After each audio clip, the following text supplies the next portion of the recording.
Vamos lá, pessoal, vamos falar um pouquinho mais a respeito de trabalho. Vocês se lembram que na última aula eu pedi para vocês pesquisarem a respeito de 3 autores clássicos: Emile Durkheim, Max Weber e Karl Marx, certo? Então vamos lá, vamos ver o que cada um desses autores disse a respeito do trabalho, como eles pensavam, né, essa questão.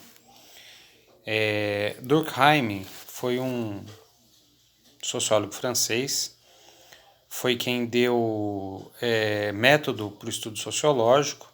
Ele pegou o trabalho de Auguste Comte, positivismo, trabalhou muito em cima do positivismo, e para ele, trabalho era um fato social que estava presente em todas as sociedades e se impunha a todos os homens, a todas as pessoas, independente da vontade das pessoas.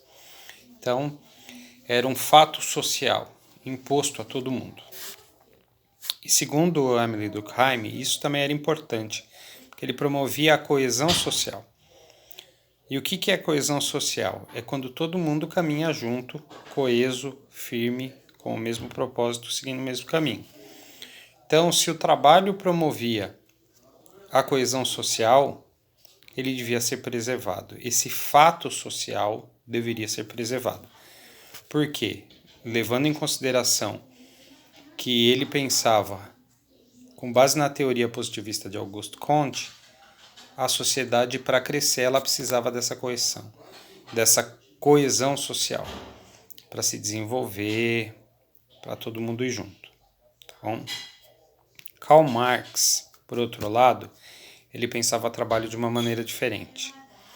Para ele, a sociedade era dividida entre burguesia e proletariado. Quem era a burguesia? Era quem tinha o dinheiro. Quem era proletariado? Os trabalhadores de uma maneira em geral. E segundo a teoria do Karl Marx, o burguês sempre explorou o proletariado, tá? O patrão sempre explorou o empregado, tá bom? E aí o que acontece? Isso acabava gerando uma alienação, porque a partir do momento que o trabalho do proletariado era cada vez mais repetitivo, ele ficava cada vez mais desconectado, né, do valor que o seu trabalho tinha. Ele ficava menos consciente do valor do seu trabalho. Isso gerava alienação, tá? É uma coisa que a gente ouve falar muito hoje. Fulano é alienado. Alienado por quê? Porque ele não tem consciência do que ele está fazendo, do que ele está falando. Ele não tem consciência das atitudes dele. Então, quando se fala tal pessoa é alienada, é porque ela não tem consciência, tem noção.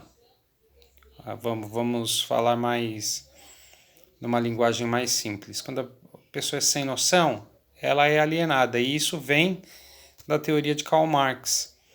Quanto mais repetitiva era a tua atuação dentro da fábrica, mais alienado do teu real valor de trabalho você ficava também, tá? E segundo o Karl Marx, existia a teoria da mais-valia, né?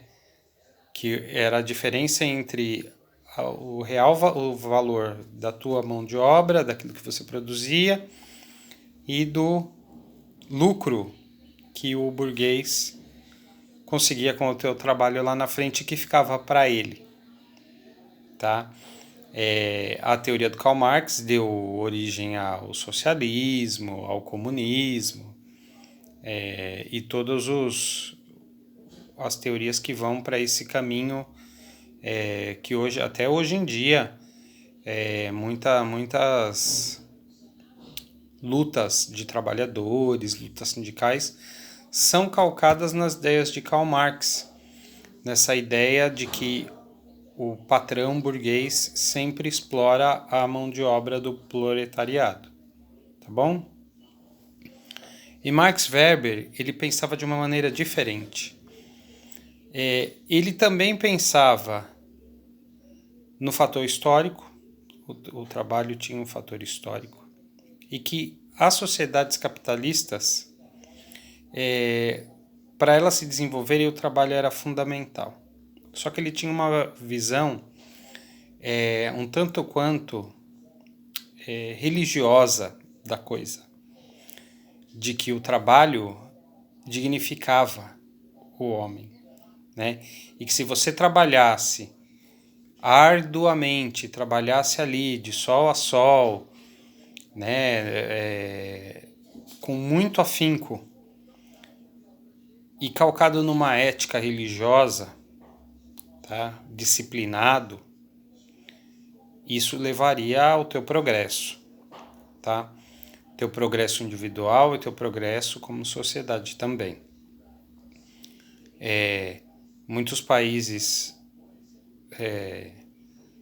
do hemisfério norte se baseavam nas premissas de Max Weber para desenvolver suas políticas, né? E muitos empreendedores também. Então é uma coisa interessante. São 3 visões diferentes do que é trabalho, são 3 visões clássicas do que é trabalho e que fazem a gente pensar. O que é trabalho para a gente hoje, gente? Sabe por quê? Existe uma diferença entre trabalho e emprego, tá? Nessa época aqui se falava trabalho de uma maneira só. Trabalho e emprego era como se fosse a mesma coisa. Hoje a gente pode dividir em 2 categorias: trabalho e que é emprego. Então, trabalho é toda atividade que você desenvolve, seja como empreendedor, seja como empregado de alguém. Trabalho é a tua força produtiva, seja ela braçal, intelectual, não importa. E o que é emprego? Emprego é quando você fornece o teu trabalho para uma outra pessoa a troco de um salário, certo? Então, tem lá a empresa, o supermercado, o que quer que seja, que te contrata como empregado e vai trocar o seu trabalho, a sua mão de obra, por um salário. Então, são dois assuntos diferentes, trabalho e emprego, tá bom?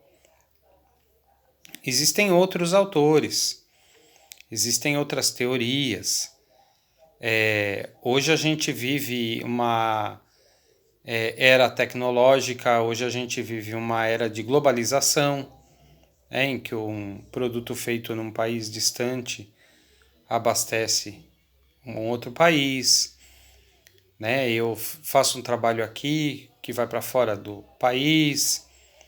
Existe o trabalho intelectual, né? Antigamente, na época que esse pessoal aqui desenvolveu essas teorias, o trabalho era basicamente o trabalho braçal, porque a gente está falando da época muito próxima ali da Revolução Industrial, quando começaram a surgir as relações de trabalho patrão-empregado, que era uma novidade para as sociedades da época. Mas hoje as relações são diferentes, né? Nós tivemos a flexibilização das leis trabalhistas agora aqui no Brasil há pouco tempo, em que muita coisa mudou, né? Então, vamos fazer um exercício. Dessas teorias, qual das teorias que vocês acham que é mais apropriada para ser utilizada hoje em dia? Qual dessas teorias ela pode ser utilizada ainda hoje em dia sem tá muito antiga? Como é que vocês acham? Como é que vocês veem isso? Tá bom? E procurem outras teorias também para que a gente possa comparar, tá bom? Não se esqueçam que já ficou tarefa da semana passada. Tem que fazer tarefa porque tem nota, hein, gente? Tem processo de avaliação, tá bom? Qualquer coisa, retornem para mim. Até a próxima.